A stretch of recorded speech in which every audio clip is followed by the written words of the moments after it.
Hey friends, welcome back to another weekly update. Week 17 on our weekly updates here. We're cranking along, and today is the 100th episode of Trade Stock.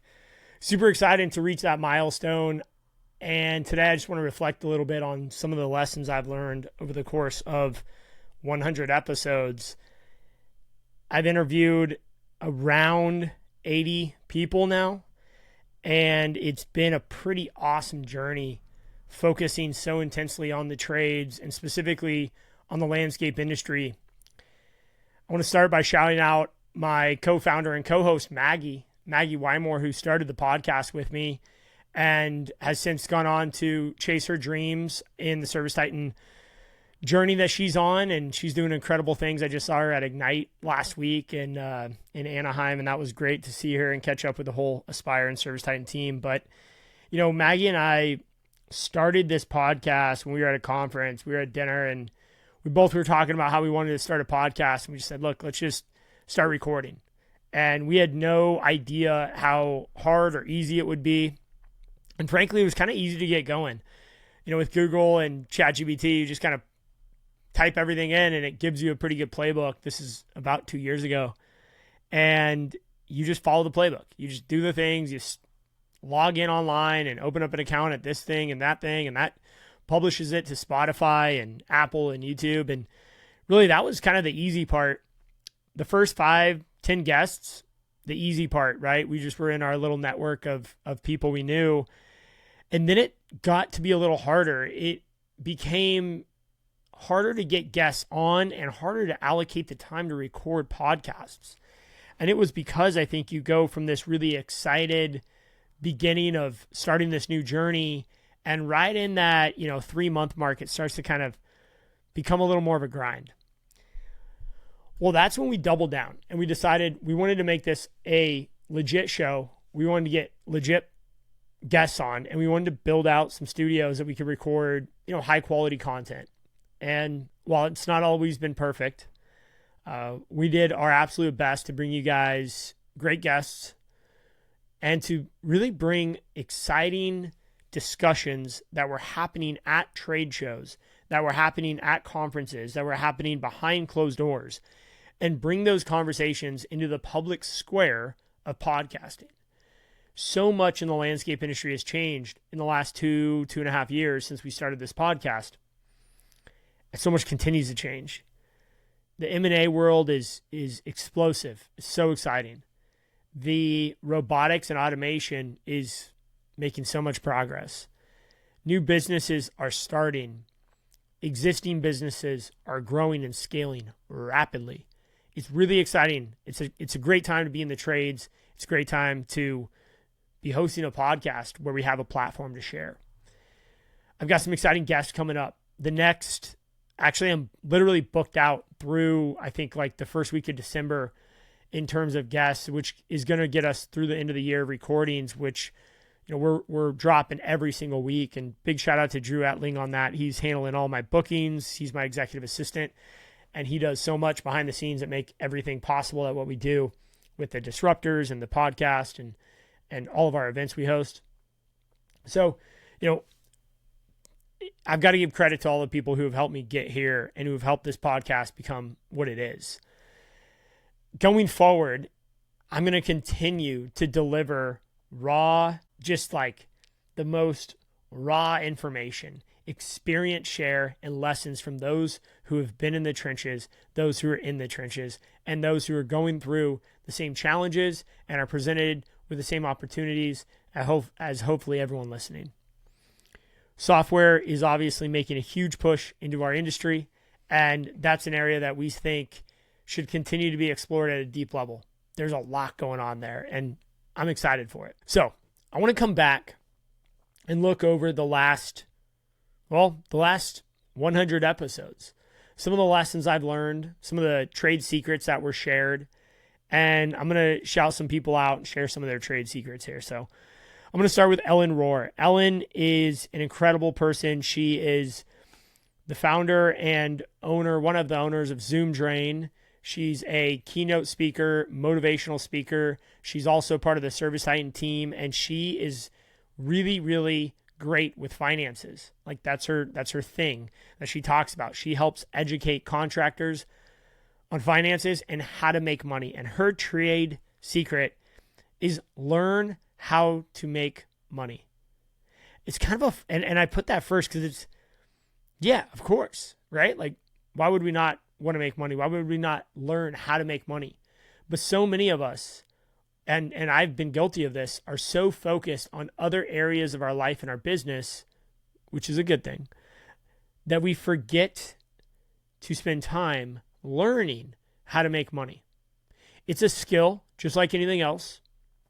And in her podcast, in her episode, she talks about how to learn to make money and why that's important. And obviously, there's a lot of reasons behind that. But when you don't have to make decisions out of financial haste, you can make much better decisions.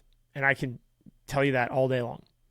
The next is Jeff Dominic. Jeff has been a great mentor to me, and he was our first guest on the podcast. I thought it was only right I throw him in here. And he has his 5-cylinder engine. His 5-cylinder engine is an incredible 5 steps to growing a business. So I'm going to walk you guys through the 5 cylinders. Cylinder number 1 is retention. Got to hold on to what you have. Cylinder number 2 is sell something new.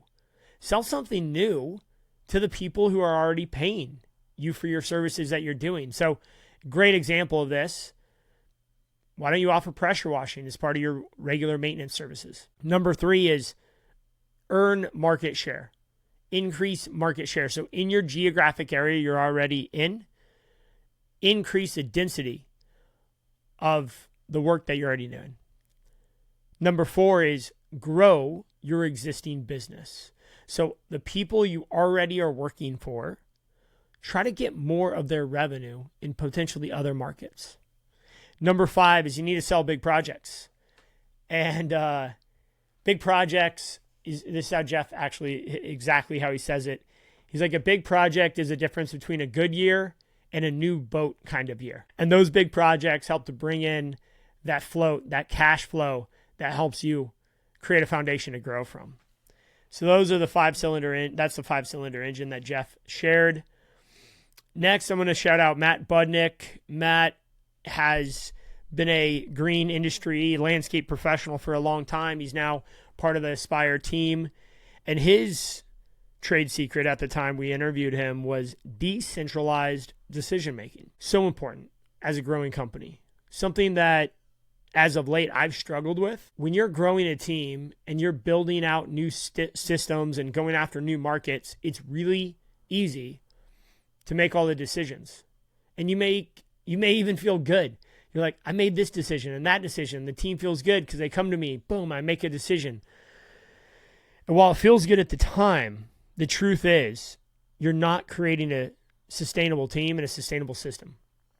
The more you can decentralize the decision-making in your company, the faster you can act and the faster you can grow.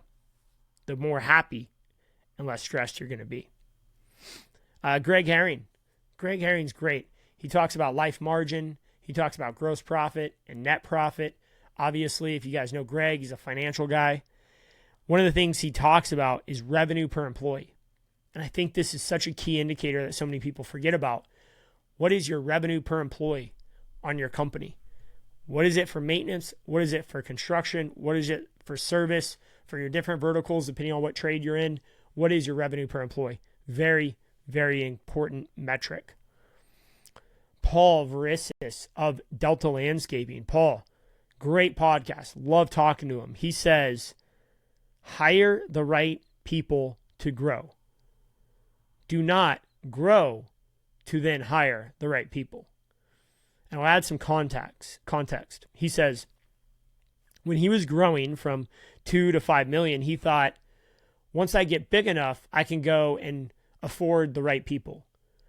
But along the way, he realized a lot of the right people were already in front of him. And those people are the people that are going to help him get to 5 million or help him get to 10 million. And while it's hard to afford some of the right people when you're in growth mode, his advice is lean on a vision more than dollars. And you got to pay people well. There's no amount of vision that you're going to be able to pay an executive minimum wage and think they're going to just work forever. But if you have a really strong vision, you'd be amazed at what some people are willing to do to help you get to the next level. Tom Havlin recently interviewed Tom with Verde Property Services. Tom is just an absolute OG in the industry, and he is a huge believer in servant leadership. And his trade secret is serve others first. No matter what, in business, as a leader, we're here to serve others. And it's easy to get caught up in our goals, our aspirations, our desires. It's easy to get caught up in our stress and maybe try to relieve our stress through other people. But the truth is, when you serve others, the fulfillment that you get from that is the best antidote to a burnt out and stressed out executive life. So think about that from Tom. Serve others. Mike Loftus. Mike is founder and CEO of Connors Landscape in Southern California. And Mike's got a unique story. He's done 6, maybe more acquisitions now. This is like 6 months ago. With zero financial backing. He's used SBA, seller financing, and other creative equity structures and finance facilities to close on 6 acquisitions in the last 4 or 5 years. His trade secret is have diversity of customers. And notice how he doesn't say diversity of income streams, because he believes in maintenance revenue, recurring revenue.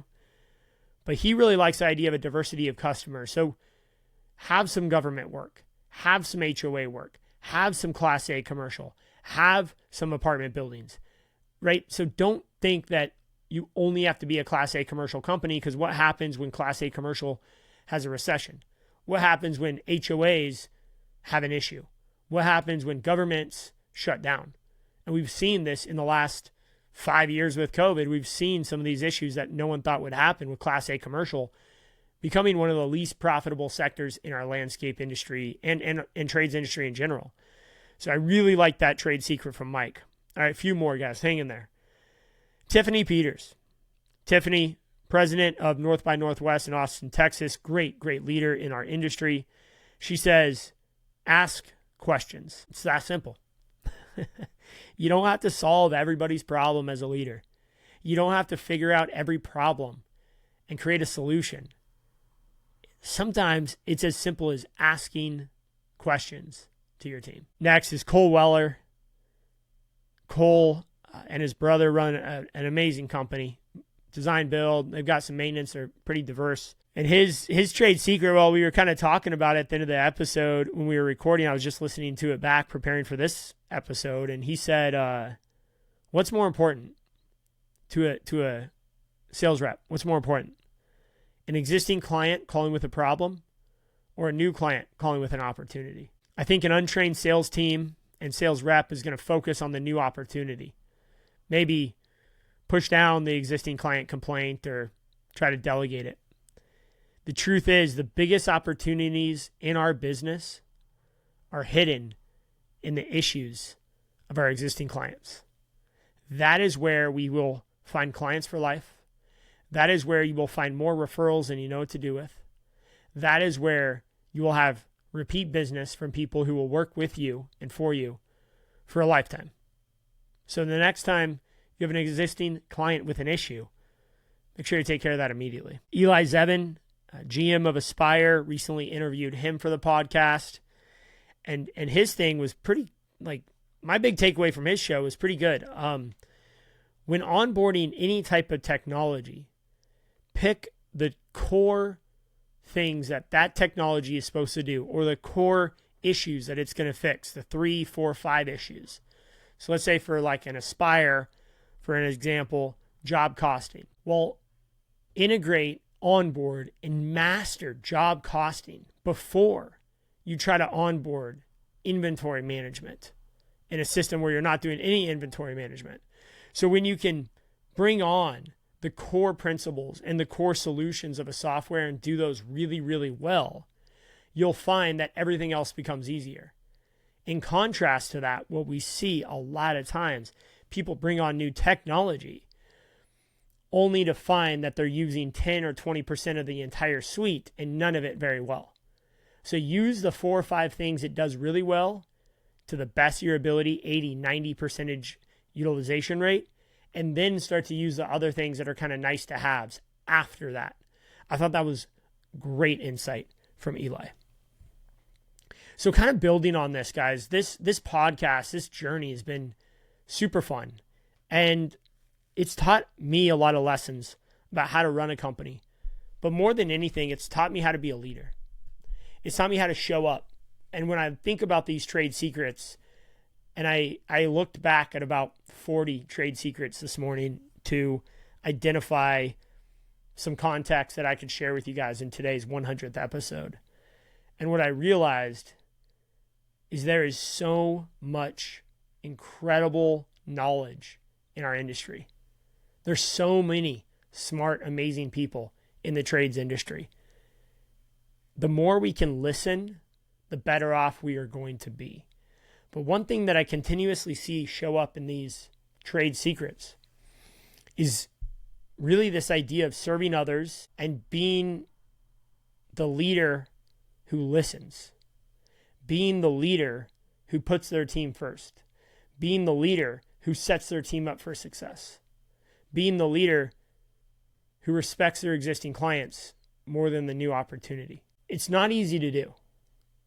And I think that's why great companies are so few and far between. Great leaders are so few and far between. You know, Jim Collins talks about level 5 leadership. If you guys haven't heard about that, check it out. It's an incredible thesis that he came away from in the book Good to Great. But to sum up level 5 leadership, it's someone who's extremely humble. It's someone who doesn't let their ego get in the way. It's someone who makes decisions for the betterment of the company, not the betterment of themselves. And as we continue to record episodes, and I've got so many great guests lined up, I'm really excited about this. I'm going to promise to do my best for you guys. Bring the best guests I possibly can find. Interview them with absolute gratitude and humility. And try to understand what makes them successful. Hopefully, through this process, I can inspire at least one person out there to take action in their life, to take action in their career, to help someone that they care about. Because I think true fulfillment, when we are happy, when we are sustainably happy, not just in the moment because of a big win, but sustainable happiness truly comes from helping other people. And you may have some people in your life, in your company, and on your team that aren't doing as well as you'd like them to do. And you've probably tried to help them. And I would just encourage you guys to go the extra mile, to put in the extra effort, to stay an extra hour later and help them succeed. Not everyone's going to take this. Not everyone's going to take the helping hand. But at least you can say that you gave it your best shot. It's been an exciting couple years, recording 100 episodes. Kind of surreal, if I'm being honest. And I'm excited to keep charging along. So our mission, my mission to everybody here on Trade Stock is we're going to continue to record every week. I've got a guest scheduled for every week. We're going to be dropping every Wednesday.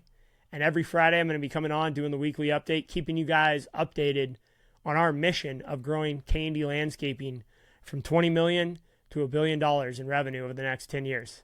I have no idea if we're going to get there. I have no idea where we're going to go, but I'm going to see how far we can go and how close we can get. So with that, have a fantastic weekend. Appreciate you guys tuning in. As always, take care, keep raising the bar, and we'll see you guys next week. Thanks for tuning in to Trades Talk, where the next generation of disruptors comes to raise the bar. If you got value from today's episode, share it with someone in the trades who's ready to level up. For more tools, insights, and community, follow host Justin White and join the movement at jwhitegroup.com.